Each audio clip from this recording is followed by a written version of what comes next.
मित्रों नमस्कार। अपने इंडिया पॉलिटिशियन पर आपके साथ इंडिया पॉलिटिक्स 2। आज मैं जिस विषय पर बात करने वाला हूँ वो टिकट बंटवारे से लेकर के टिकट बंटवारा इंडी खेमे की ओर से नहीं, मैं भाजपा की ओर से देखना चाहता हूँ। अभी हमने देखा है कि कुछ ही दो एक दिन पहले ही दो तीन दिन हुए होंगे, भाजपा की पहली लिस्ट तो जारी हो गई। उसमें प्रमुख नेताओं के नाम आ चुके हैं, अलग अलग राज्यों से वो हैं।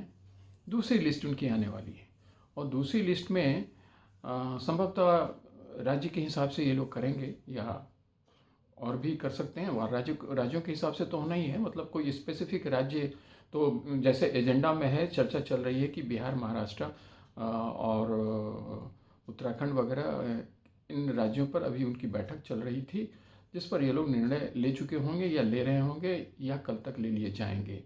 या संभव है अगर ले लिए गए होंगे तो यह नाम कल निर्गत भी हो जाएगा। परंतु मुझे लगा कि आज थोड़ा इस पर डिस्कस कर लेना चाहिए। अभी हम लोगों ने जो देखा था कि इंडी खेमे से जो स्थिति थी उसकी स्थिति कुछ अलग तरीके से थी और है भी। जो सीटों के बंटवारे वहाँ प्रारंभ में जो लगा कि बिल्कुल ही छिन्न भिन्न हो रहा है, वो बाद में थमा। इस पर मैं दो एक बार बात कर भी चुका हूँ, इसलिए उस पर समय जाया करना नहीं चाहता हूँ। मैं भाजपा के कंटेक्स्ट में आज बात करना चाह रहा हूँ कि भाजपा जो लीड कर रही है, जो जो ड्राइविंग सीट पर बैठी है एनडीए खेमे में, वो किस तरह से अपने टिकट बांटने जा रही है अपने लोगों के बीच। और आज का मेरा मुद्दा बिहार और महाराष्ट्र है, मुख्य तौर पर बिहार। महाराष्ट्र भी है जिस पर हम चर्चा तो करेंगे, लेकिन अगर हम बिहार से शुरू करते हैं तो जैसा कि हम लोगों ने देखा है, मुझे फिर लगता है कि ये बिहार में भी सरप्राइजेस होंगे। जो सरप्राइजेस हमें दिखते हैं वो दिखेंगे। अब वो सरप्राइजेस हमें दिखते हैं, भाजपा के लिए वो सरप्राइज इसलिए नहीं होता है कि भाजपा ने अपने कुछ स्टैंडर्ड बना रखे हैं कि किन आधार पर किन लोगों को टिकट देना है, कौन, और उस पर जो सही उतरेगा उसे वो टिकट दे रहे हैं, और जो सही नहीं उतर पा रहे हैं उनकी टिकटें काटी जा रही हैं। वही फार्मूला यहाँ भी लगेगा, चाहे वो कितना भी बड़ा नाम हो। यह उनका बिल्कुल एक सेट प्रिंसिपल है, स्टैंडर्ड प्रोसीजर है, स्टैंडर्ड ऑपरेटिंग प्रोसीजर, SOP आप कह सकते हैं। परंतु मैं आगे बढ़ूँ, एक बार आपसे आग्रह कर लेता हूँ कि सुनते सुनते अपने हाथ को, अपनी उंगलियों को मेरे जो इस चैनल के सब्सक्राइब बटन पर डाल ही दीजिए, क्योंकि बाद में भूलने की संभावना है और बहुत लोग भूलते भी रहे हैं। तो इसे आगे बढ़ाइए। परिवार तो आप ही का है, आपका नुकसान तो एक दो सेकंड का है, और मेरा फ़ायदा ये है कि मुझे खुशी होगी कि मेरा और हम सबों का यह कुनबा बढ़ रहा है। मैं इस पर अपनी बातों को कहता हूँ, अपने ओपिनियन देता हूँ। कोई ज़रूरी नहीं है कि आप उससे सहमत हों, परंतु यह तो ज़रूरी है कि आप अपने विचार जरूर रखें। हाँ, भाषा तो सभ्य हमारे साथ जो लोग हैं उनकी होती ही है, इसलिए उस विषय पर तो कुछ कहना नहीं है। तो जब बिहार की बात मैं कह रहा हूँ तो यहाँ भी सरप्राइजेस होंगे, ये बात तो तय है। और सरप्राइजेज इसलिए होंगे कि जो सेट टारगेट है भाजपा का, उसके तहत उन्हें ऐसे वर्कर टाइप नेता चाहिए जो बिल्कुल ज़मीन से जुड़ करके काम करे, और जिस दिशा में देश को ले जाना चाहते हैं, 2047 का टारगेट मोदी जी ने सेट करके रखा हुआ है कि उन्हें देश को कहाँ ले जाना है। इस बीच में जो 5 साल का अगला पड़ाव मिलने वाला है, उस पड़ाव में वे वैसे ही लोगों को साथ लेकर के आगे चलना चाहते हैं। किनके टिकट कटेंगे यह नहीं कह सकता आज की तारीख में, परंतु कुछ अनुमान जो हैं उसमें तो बड़े बड़े नामों की चर्चा यहाँ भी हो रही है। अभी नाम कहना उचित नहीं होगा, क्योंकि उसमें से पता नहीं किनके नाम कटेंगे किनके नहीं कटेंगे। और मैं कोई वहाँ अंदर खाने में तो बैठा नहीं हूँ कि मैं काफ़ी का बात जानता हूँ और बता दूंगा। जो कुछ भी होता है अपने एनालिसिस के आधार पर मैं कहता हूँ। तो ये बात तो है। अब रह गई बात यहाँ, जो जो घटक दल हैं भाजपा के साथ जो एनडीए में, वो एक क्या समस्या पैदा कर सकते हैं। मेरा मूल मकसद आज यही है, इसी पर बात करना चाहता हूँ। अब अगर पिछली बार के रिजल्ट को देखें तो बिहार में भाजपा ने 17 सीटें जीती थी, 16 सीट जनता दल यू ले गई थी। दोनों को सीटें बराबर बराबर मिली थी, लेकिन भाजपा एक सीट ज़्यादा ले गई, जनता दल यू उसमें एक सीट पिछड़ गई। मुझे लगता है कि वो एक मसला है। तो उस हिसाब से तो पिछले रिजल्ट को देखें तो 16 और 17 का आंकड़ा बनता है, परंतु साथ में चिराग पासवान जी हैं। चिराग पासवान जी की पार्टी को जब उनके पिताजी थे उस वक्त वो 6 सीट लेकर के आए थे 2019 में, और तब से अभी तक much water has phloem down the Ganges, काफ़ी पानी बह चुका है गंगा के, वो जो कहावत जो कहते हैं ना, क्योंकि अब रामविलास जी दुर्भाग्यवश रहे नहीं, और चिराग पासवान जी के हाथों में कमान आया, लेकिन अब ये पशुपतिनाथ जी जो उनके चिराग पासवान जी के भाई हैं, वो उन्हें यह पसंद नहीं आया, रास नहीं आया। उनकी जगह पर रामविलास जी की जगह पर पशुपतिनाथ जी को ही जगह मिली कैबिनेट में, चिराग पासवान जी को नहीं मिली। अब लेकिन चिराग पासवान जी बराबर कहते रहे कि वो हनुमान हैं मोदी जी के, वो उन्होंने आज तक उस बात पर वो कायम है। लेकिन समस्या खड़ी हुई जब 2020 में बिहार का चुनाव आया, तो उस वक्त चिराग पासवान जी ने जिस तरह से जो अपना रुख अख्तियार किया, उसमें वो नीतीश जी के बिल्कुल खिलाफ खड़े हो गए। और उनका एक शर्त यही था कि नीतीश कुमार जी अव्वल तो उनके इस बार जो राज्य का चुनाव हो रहा है, असेंबली का चुनाव, उसमें वो एनडीए के हिस्सा न हो, और अगर हों तो इनकी सीटें बढ़ें। मतलब भाजपा, चिराग पासवान जी चाहते थे कि उनके धड़े को वो मतलब उनकी पार्टी को ज़्यादा सीटें मिले। और इस बीच में घटना यह भी घट गई कि चिराग पासवान जी के दल में दो फाड़ हो गया। उनके जो चाचा हैं वो अलग हो गए, उन्हें तो दिल्ली में जगह मिल गई थी और यहाँ अभी वो बिल्कुल बरकरार रहे। उन्हें नीतीश कुमार जी के साथ जाने में किसी तरह का कोई गुरेज या परहेज नहीं था, लेकिन चिराग पासवान जी को था।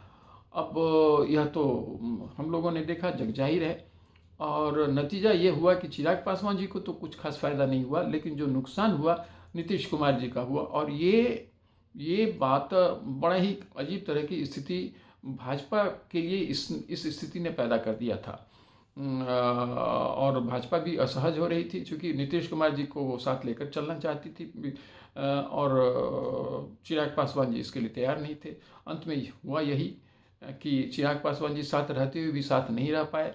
उन्होंने उन सभी जगहों पर अपने कैंडिडेट उतारे जहां नीतीश कुमार जी के कैंडिडेट थे, और उससे उनका माना जाता है कि उनकी वजह से काफ़ी कुछ नुकसान हुआ, चूँकि उनके वोट बैंक के लोग, उनके वोट बैंक में जो लोग आते थे वो उनके साथ गए नहीं, मतलब नीतीश कुमार जी के साथ नहीं गए। अब एक स्थिति ये है। और जहाँ तक शुरू में हल्के से लिया गया था चिराग पासवान जी को, मुझे लगता है कि बड़ी बड़ी पार्टियों के द्वारा भी, तो उसमें चिराग पासवान जी ने इतना तो जरूर दिखलाया कि उनमें दम है, उनमें खम है, और वो जिता नहीं सकते हैं तो हरा तो सकते ही हैं। और इस बात का अंदेशा तेजस्वी यादव, लालू यादव जी को था, और उन्होंने तब से ही उन पर डोरे डालने शुरू किए थे। किन पर? चिराग पासवान जी पर। और चिराग पासवान जी ऐसा कोई रिस्क लेना नहीं चाहते थे, वो एनडीए का रास्ता बनाए रखना चाहते थे। इन सब वजह से वो एनडीए में रहते हुए भी एनडीए के साथ जा नहीं सके। नुकसान उनका भी हुआ, उन्हें भी कुछ हाथ लगा नहीं, लेकिन नीतीश कुमार जी को भारी नुकसान हुआ।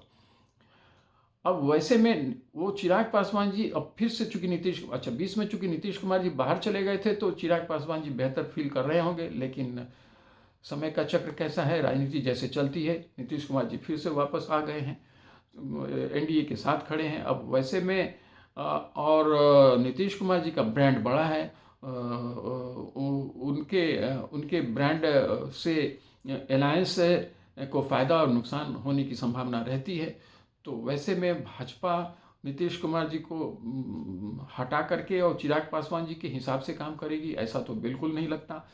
अब चिराग पासवान जी क्या करेंगे, यही एक समस्या बन रही है।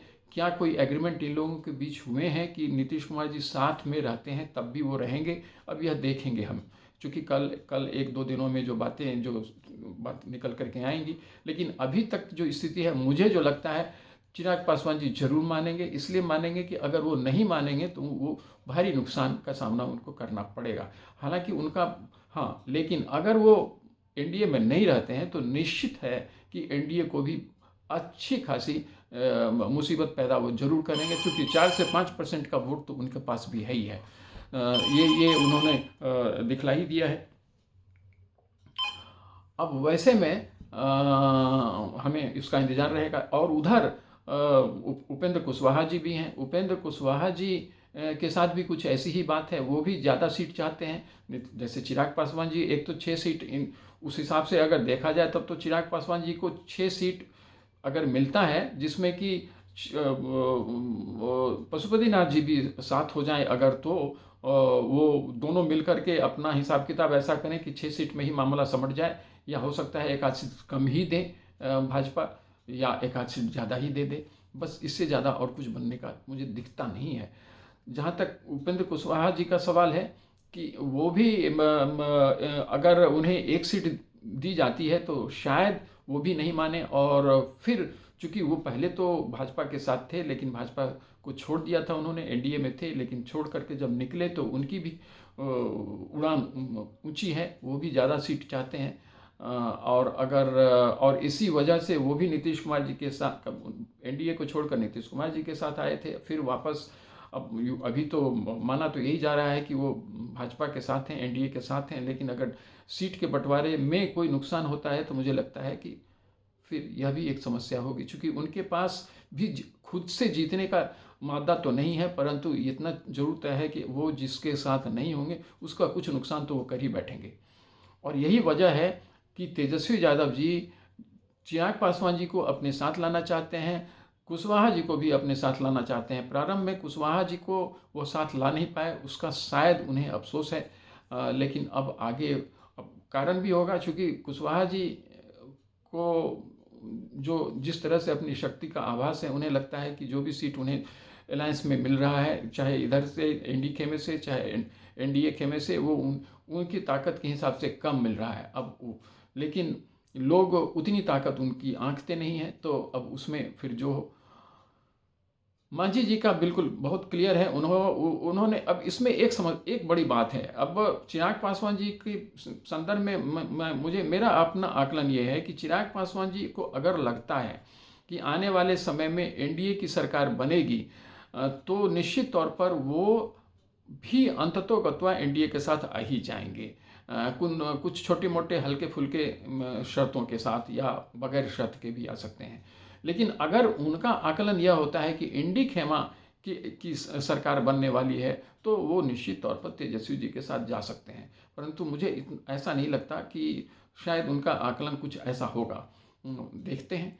लेकिन उधर जब मांझी जी की हम बात करते हैं, तो मांझी जी तो पहले से ही मान रहे हैं कि सरकार भाजपा की बनने वाली है, मोदी जी ही प्रधानमंत्री बनने वाले हैं, वो साथ उन्हीं के चलेंगे।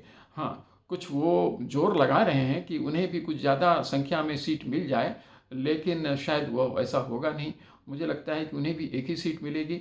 हाँ, उसके साथ साथ गवर्नरशिप एक मिल जाए, फिर बिहार के असेंबली में कुछ उन्हें उसका फ़ायदा मिल जाए, ऐसा ही कुछ मुझे लगता है। और ऐसा ही कुछ चिराग पासवान जी के साथ भी हो तो हो सकता है, उपेंद्र कुशवाहा जी के साथ भी हो तो हो सकता है। अब उधर एक महेंद्र साहनी जी रह गए हैं, तो महेंद्र साहनी जी तो बड़ा उनका अनसर्टेन है। उन्हें भी अपनी शक्ति का जिस तरह से आभास है, उस हिसाब से उन्हें सीटें मिल नहीं पा रही हैं, और मुझे लगता है कि भाजपा भी उस हिसाब से उन्हें एकोमोडेट कर नहीं पाएगी संभवतः। लेकिन अब ये तो राजनीति है, कुछ भी हो सकता है। तो मुझे लग रहा है कि अब आज कुछ ज़्यादा ही हो गया। महाराष्ट्र को हम कल के लिए रखते हैं। महाराष्ट्र मैंने सोचा था कि आज मैं उस पर भी बात करूँगा, लेकिन आज बिहार पर ही ज़्यादा चला गया, तो कल उस पर बात करते हैं। लेकिन इस बीच अगर आपने हमारे चैनल को अभी भी सब्सक्राइब नहीं किया है तो कर ही लीजिए ना, कहाँ कोई प्रॉब्लम है, चलते हैं साथ साथ। Thank you. जय हिंद।